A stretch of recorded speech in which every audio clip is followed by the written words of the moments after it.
बोलिए बृहस्पति भगवान की जय। प्राचीन समय की बात है। भारत में एक राजा राज्य करता था। वह बड़ा प्रतापी तथा दानी था। वह नित्य प्रति मंदिर में भगवत दर्शन करने जाता था। वह ब्राह्मण और गुरु की सेवा किया करता था। उसके द्वार से कोई भी याचक निराश होकर नहीं लौटता था।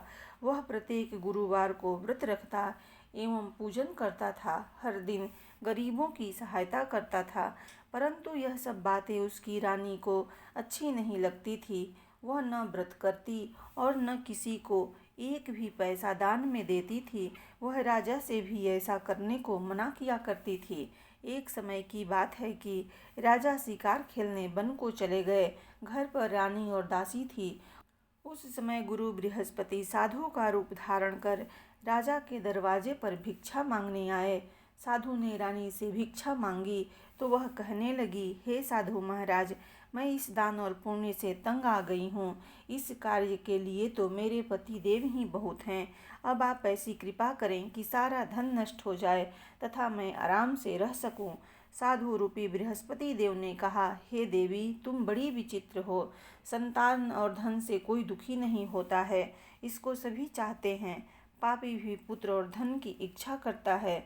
अगर तुम्हारे पास धन अधिक है तो भूखे मनुष्यों को भोजन करवाओ, प्याऊ लगवाओ, ब्राह्मणों को दान दो, धर्मशालाएं बनवाओ, कुआं, तालाब, बावड़ी, बाग बगीचे आदि का निर्माण कराओ तथा निर्धनों की कुंवारी कन्याओं का विवाह कराओ, साथ ही यज्ञ आदि करो। इस प्रकार के कर्मों से आपके कुल का और आपका नाम परलोक में भी सार्थक होगा एवं तुम्हें भी स्वर्ग की प्राप्ति होगी।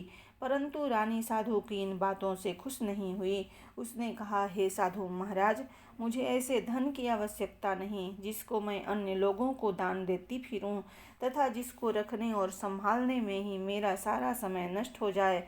साधु ने कहा, हे देवी, यदि तुम्हारी ऐसी ही इच्छा है तो जैसा मैं तुम्हें बताता हूँ तुम वैसा ही करना। बृहस्पतिवार के दिन घर आंगन को गोबर से लिपना, अपने केसों को पीली मिट्टी से धोना, केसों को धोते समय स्नान करना, राजा से कहना वह हजामत करवाएं, भोजन में मांस मदिरा खाना, कपड़े धोबी के यहाँ धुलने देना। इस प्रकार 7 बृहस्पतिवार करने से तुम्हारा सारा धन नष्ट हो जाएगा। यह कहकर साधु महाराज रूपी बृहस्पति देव अंतर ध्यान हो गए। रानी ने साधु के कहने के अनुसार 7 बृहस्पतिवार तक वैसा ही करने का विचार किया। साधु के बताए अनुसार कार्य करते हुए केवल 3 बृहस्पतिवार ही बीते थे कि उसकी समस्त धन संपत्ति नष्ट हो गई।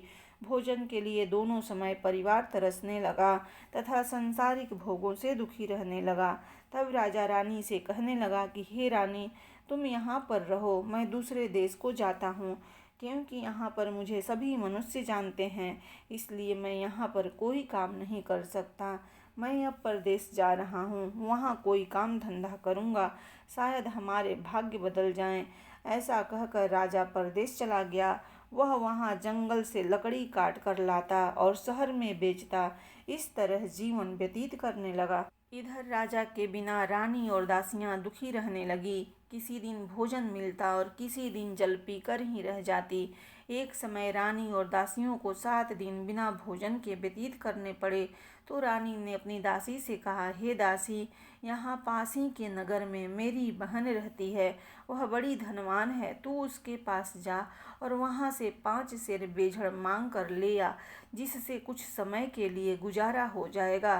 दासी रानी की बहन के पास गई। रानी की बहन उस समय पूजा कर रही थी। बृहस्पतिवार का दिन था।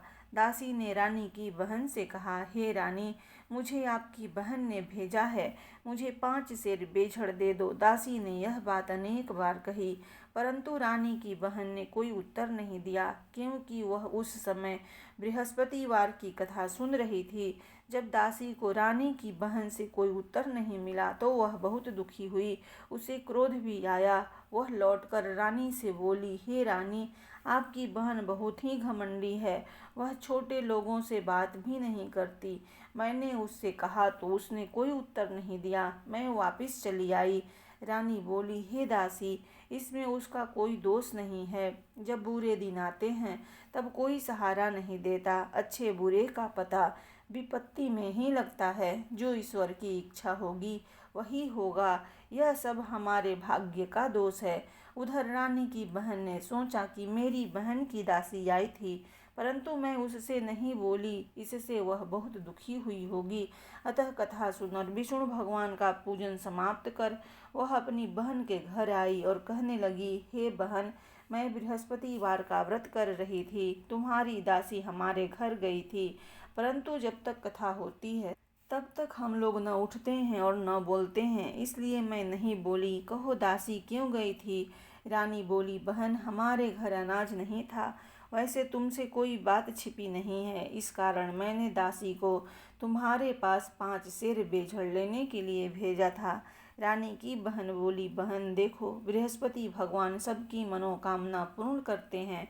देखो, शायद तुम्हारे घर में ही अनाज रखा हो।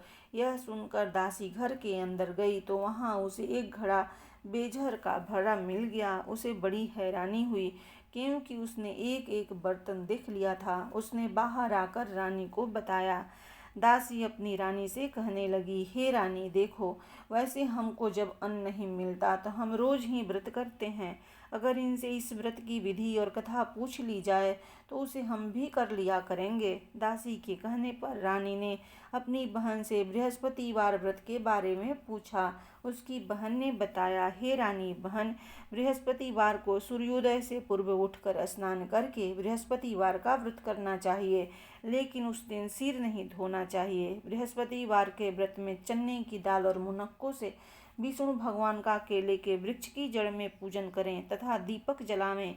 उस दिन एक ही समय भोजन करें। भोजन पीले खाद्य पदार्थ का करें तथा कथा सुने। इस प्रकार करने से गुरु भगवान प्रसन्न होते हैं, अन्न पुत्र धन देते हैं। इस तरह व्रत और पूजन की विधि बताकर रानी की बहन अपने घर लौट गई। रानी और दासी दोनों ने निश्चय किया कि वे बृहस्पति देव भगवान का पूजन जरूर करेंगी। 7 दिन बाद जब बृहस्पतिवार आया तो उन्होंने व्रत रखा। गुड़साल में जाकर चना और गुड़ बीन लाई तथा उसकी दाल से केले की जड़ में विष्णु भगवान का पूजन किया। अब भोजन कहाँ से आए? दोनों बड़ी दुखी हुई, परंतु उन्होंने व्रत किया था, इस कारण बृहस्पति देव भगवान प्रसन्न थे। वे एक साधारण व्यक्ति के रूप में 2 थालों में सुंदर पीला भोजन लेकर आए और दासी को देकर बोले, हे दासी, यह भोजन तुम्हारे और रानी के लिए है, तुम दोनों करना। दासी भोजन पाकर बड़ी प्रसन्न हुई और रानी से बोली, रानी जी, भोजन कर लो। रानी को भोजन आने के बारे में कुछ पता नहीं था, इसलिए वह दासी से बोली, जा तू ही भोजन कर, क्योंकि तू हमारी व्यर्थ में हंसी उड़ाती है। दासी बोली, एक व्यक्ति अभी भोजन दे गया है। रानी कहने लगी, वह भोजन तेरे लिए ही दे गया है, तू ही भोजन कर। दासी ने कहा, वह व्यक्ति हम दोनों के लिए 2 थालों में भोजन दे गया है, इसलिए मैं और आप दोनों ही साथ साथ भोजन करेंगी। फिर दोनों ने गुरु भगवान को नमस्कार कर भोजन प्रारंभ किया। उसके बाद से वे प्रत्येक बृहस्पतिवार को गुरु भगवान का व्रत और पूजन करने लगी। बृहस्पति भगवान की कृपा से उसके पास धन हो गया, परंतु रानी फिर पहले की तरह से आलस्य करने लगी। तब दासी बोली, देखो रानी, तुम पहले भी इस प्रकार आलस्य करती थी, तुम्हें धन के रखने में कष्ट होता था, इस कारण सभी धन नष्ट हो गया। अब गुरु भगवान की कृपा से धन मिला है तो फिर तुम्हें आलस्य होता है। बड़ी मुसीबतों के बाद हमने यह धन पाया है, इसलिए हमें दान पुण्य करना चाहिए। तुम भूखे मनुष्यों को भोजन कराओ, प्याऊ लगवाओ, ब्राह्मणों को दान दो, कुआं तालाब बावड़ी आदि का निर्माण करवाओ, मंदिर पाठशाला बनवाकर दान दो, कुंवारी कन्याओं का विवाह कराओ, धन को शुभ कार्यों में खर्च करो, जिससे तुम्हारे कुल का यश बढ़े तथा स्वर्ग प्राप्त हो एवं पितृ प्रसन्न हो। दासी की बात मानकर रानी ने इसी प्रकार के कर्म करने प्रारंभ किए, जिससे उनका काफी यश फैलने लगा। एक दिन रानी और दासी आपस में विचार करने लगी कि न जाने राजा किस दशा में होंगे, उनकी कोई खोज खबर नहीं है। गुरु भगवान से उन्होंने प्रार्थना की और भगवान ने रात्रि में राजा को सपने में कहा, हे राजा उठ, तेरी रानी तुझको याद करती है, अब अपने देश को लौट जा। राजा प्रातः काल उठकर जंगल से लकड़ियां काट कर लाने के लिए जंगल की ओर चल पड़ा। जंगल से गुजरते हुए वह सोचने लगा, रानी की गलती से कितने दुख भोगने पड़े। राजपाट छोड़कर उसे जंगल में आकर रहना पड़ा। जंगल से लकड़ियां काटकर उन्हें बेचकर गुजारा करना पड़ा। उसी समय उस जंगल में बृहस्पति देव एक साधु का रूप धारण कर आए और राजा के पास आकर बोले, हे लकड़हारे, तुम इस सुनसान जंगल में किस चिंता में बैठे हो, मुझे बतलाओ। यह सुन राजा के नेत्रों में जल भर आया और साधु की वंदना कर बोला, हे प्रभु, आप सब कुछ जानने वाले हैं। इतना कहकर राजा ने साधु को अपनी संपूर्ण कहानी सुना दी। महात्मा तो स्वभाव से ही दयालु होते हैं। वे राजा से बोले, हे राजा, तुम्हारी पत्नी ने बृहस्पति देव के प्रति अपराध किया था, जिसके कारण तुम्हारी यह दशा हुई। अब तुम किसी प्रकार की चिंता मत करो, भगवान तुम्हें पहले से अधिक धन देंगे। देखो, तुम्हारी पत्नी ने बृहस्पतिवार का व्रत करना प्रारंभ कर दिया है। अब तुम भी बृहस्पतिवार का व्रत करके चने की दाल व गुड़ और जल को लोटे में डालकर केले के पत्ते से भगवान विष्णु का पूजन करो, फिर कथा कहो या सुनो। भगवान तुम्हारी सब कामनाओं को पूर्ण करेंगे। साधु को प्रसन्न देखकर राजा बोला, हे प्रभु, मुझे लकड़ी बेचकर इतना पैसा भी नहीं बचता जिससे भोजन करने के उपरांत कुछ बचा सकूं। मैंने रात्रि में अपनी रानी को व्याकुल देखा है। मेरे पास कोई साधन नहीं जिससे मैं समाचार जान सकूं। फिर मैं बृहस्पतिवार की कौन सी कहानी कहूँ या सुनो, मुझको तो कुछ भी मालूम नहीं है। साधु ने कहा, हे राजा, तुम किसी बात चिंता मत करो। बृहस्पतिवार के दिन तुम रोजाना की तरह लकड़ियां लेकर शहर में जाओ। तुम्हें रोज से दुगना धन प्राप्त होगा, जिससे तुम भली भांति भोजन कर लोगे तथा बृहस्पति देव की पूजा का सामान भी आ जाएगा। बृहस्पति देव की कथा इस प्रकार है। प्राचीन काल में एक बहुत ही निर्धन ब्राह्मण था। उसकी कोई संतान नहीं थी। वह नित्य पूजा पाठ करता, परंतु उसकी स्त्री बहुत मलिनता के साथ रहती थी। वह न स्नान करती और न किसी देवता का पूजन करती। प्रातः काल उठते ही सर्वप्रथम भोजन करती, बाद में कोई अन्य कार्य करती। ब्राह्मण देवता बहुत दुखी रहते थे। पत्नी को बहुत समझाते, किंतु उसका कोई परिणाम न निकलता। भगवान की अनुकंपा से एक समय उस ब्राह्मण की पत्नी गर्भवती हुई और 10वें महीने एक सुंदर कन्या को जन्म दिया। निर्धन ब्राह्मण कन्या के जन्म से बहुत दुखी हुआ। धीरे धीरे ब्राह्मण की कन्या बड़ी होने लगी। बचपन से ही उस कन्या की रुचि भगवान विष्णु की पूजा में थी। वह प्रातः उठते ही स्नान आदि करके भगवान विष्णु की पूजा करने मंदिर में जाती थी। बृहस्पतिवार को व्रत करके विधिवत पूजा पाठ करती थी।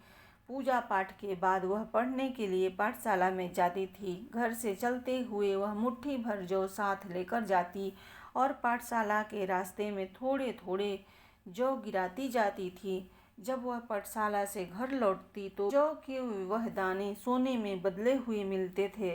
लड़की सभी सोने के दाने बीन लाती थी। एक दिन जब वह सोने के दानों को साफ कर रही थी तो उसकी माँ ने कहा, बेटी, सोने के दाने साफ करने के लिए सोने का सूप भी होना चाहिए। अगले दिन बृहस्पतिवार था। उसने भगवान बृहस्पति देव की पूजा करते हुए प्रार्थना की, हे भगवान, यदि मैंने आपका व्रत विधिवत किया हो तो मुझे सोने का सूप दे दो। भगवान बृहस्पति देव ने उसकी मनोकामना पूरी करने का वचन दिया। पाठशाला से लौटते समय उसे रास्ते में सोने का सूप पड़ा हुआ मिला। घर लौटकर सोने का सूप अपनी माँ को दिखाकर वह सोने के दाने साफ करने लगी। उसी समय नगर का राजकुमार उसके घर के पास से गुजरा। उस सुंदर लड़की को सोने के सूप में जौ साफ करते देख राजकुमार उस पर मोहित हो गया। महल में लौटकर राजकुमार ने राजा से उस लड़की से विवाह करने की इच्छा प्रकट की तो राजा ने ब्राह्मण को महल में बुलाकर राजकुमार से उसकी लड़की के विवाह की बात कही। ब्राह्मण तैयार हो गया। धूमधाम से उस लड़की का विवाह राजकुमार से हो गया। दुल्हन बनकर ब्राह्मण की लड़की महल में चली गई। लड़की के चले जाने से ब्राह्मण फिर निर्धन हो गया।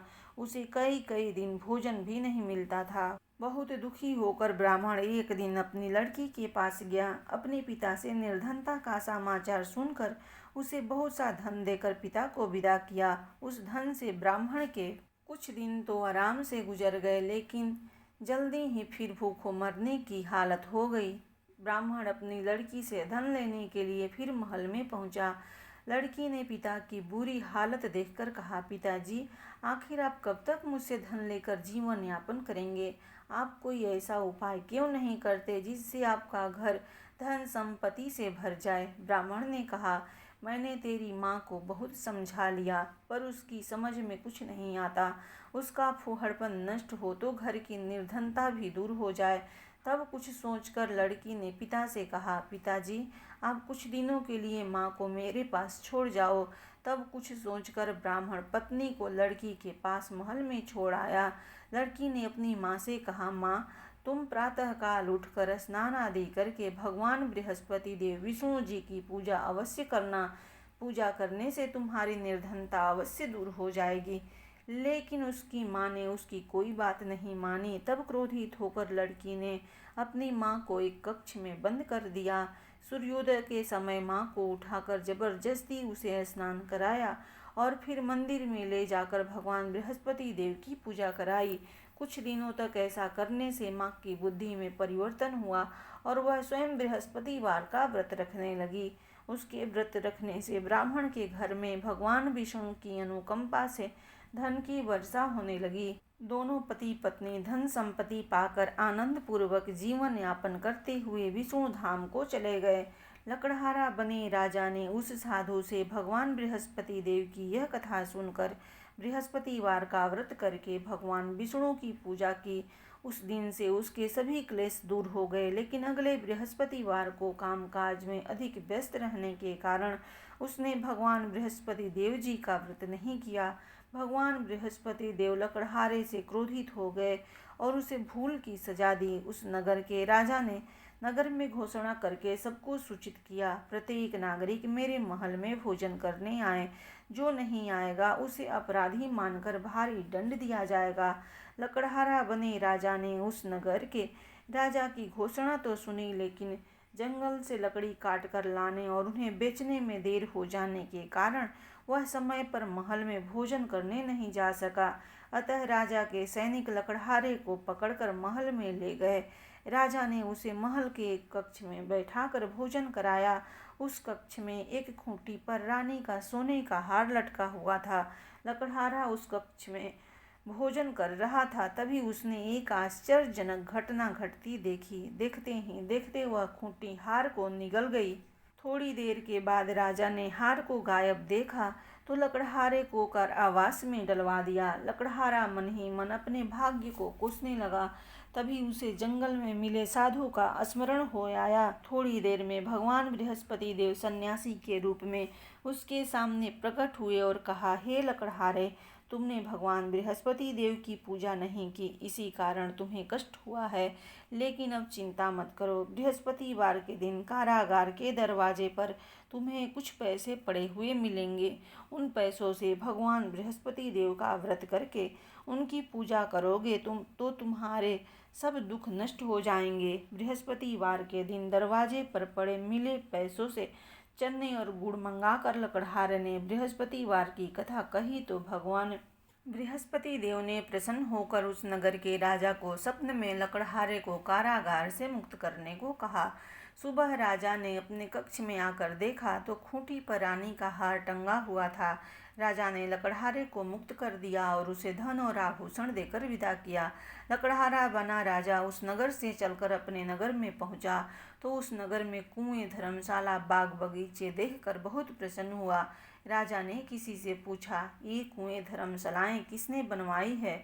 सबने उसे बताया कि यह सब रानी और उसकी दासी ने बनवाए हैं। राजा महल में पहुंचा तो रानी ने उसका भव्य स्वागत किया। तब राजा ने निश्चय किया कि सप्ताह में एक बार तो सभी बृहस्पति देव का व्रत तथा पूजन करते हैं, परंतु मैं प्रतिदिन व्रत किया करूँगा तथा दिन में 3 बार कथा कहा करूँगा। अब राजा हर समय दुसाले में चने की दाल बांधे रहता तथा दिन में 3 बार बृहस्पति देव की कथा कहता।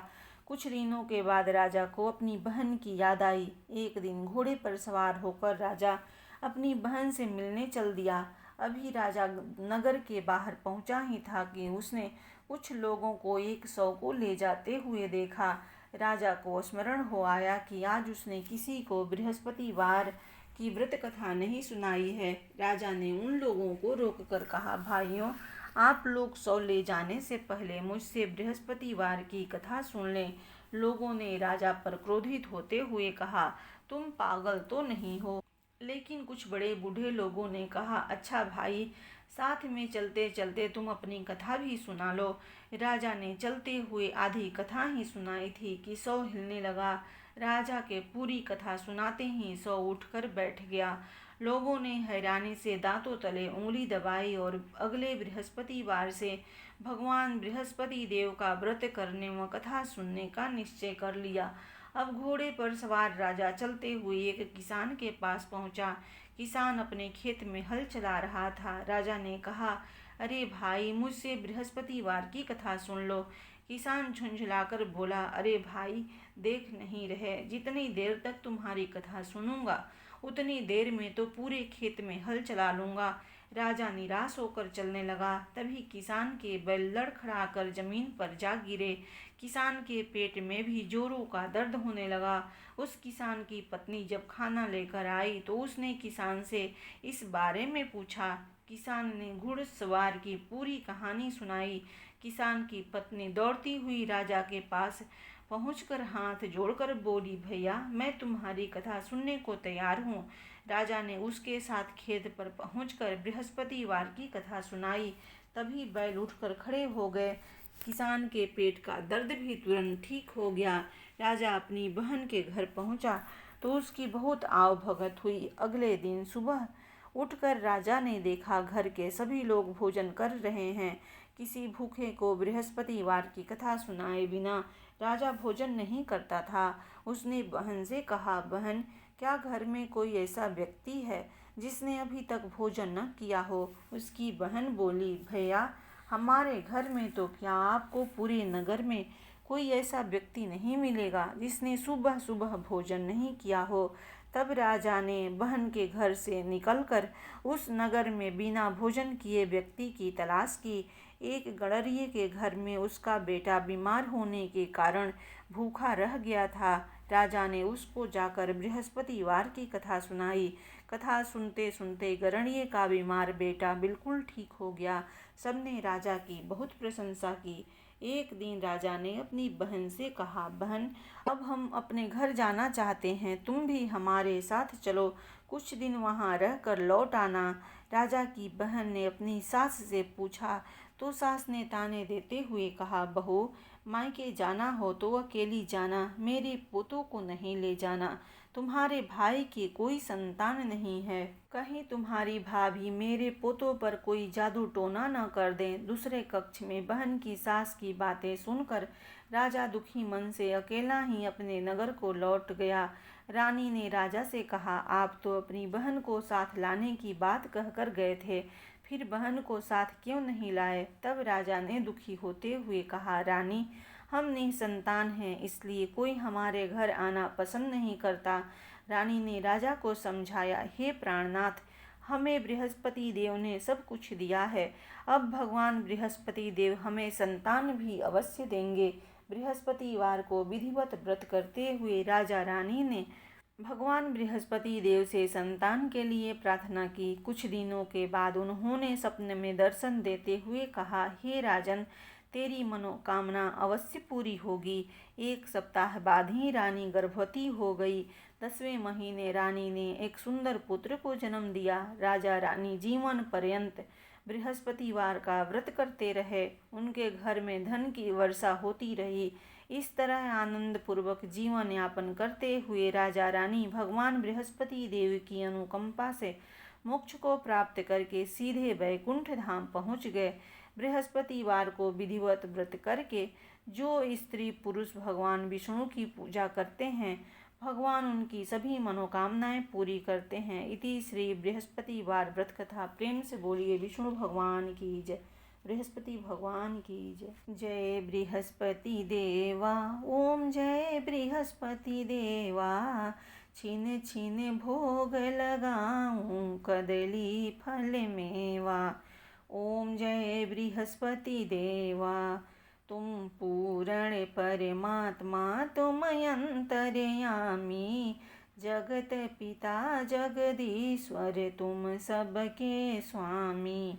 ओम जय बृहस्पति देवा। चरणामृत निज निर्मल सब पातक हरता।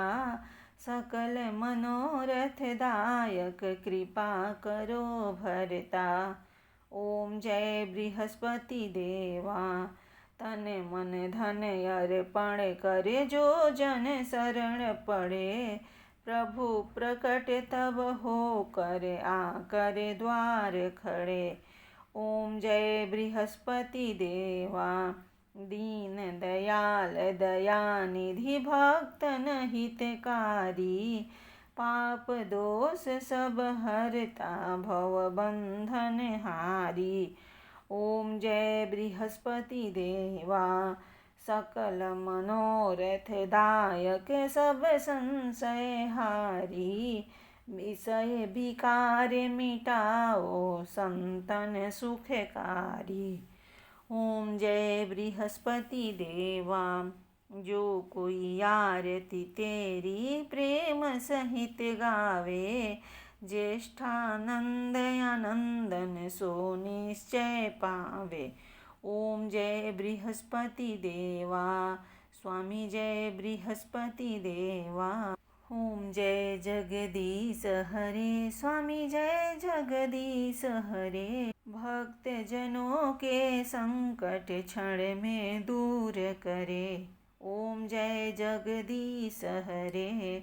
जो ध्यावे फल पावे दुख बिन से मन का। सुख संपत्ति घर आवे कष्ट मिटे तन का। ओम जय जगदीश हरे। मातु पिता तुम मेरे शरण गहूँ मैं किसकी। स्वामी शरण पढ़ूँ मैं किसकी। तुम बिनु और न दूजा आस करूँ जिसकी। ओम जय जगदीश हरे। तुम पूर्ण परमात्मा तुम अंतर्यामी। पार ब्रह्म परमेश्वर तुम सबके स्वामी। ओम जय जगदीश हरे। तुम करुणा के सागर तुम पालन करता।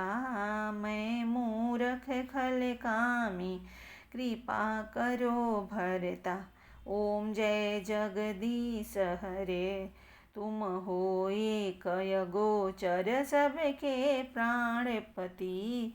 किस विधि मिलूं दया मैं तुमको मैं कुमति। ओम जय जगदीश हरे।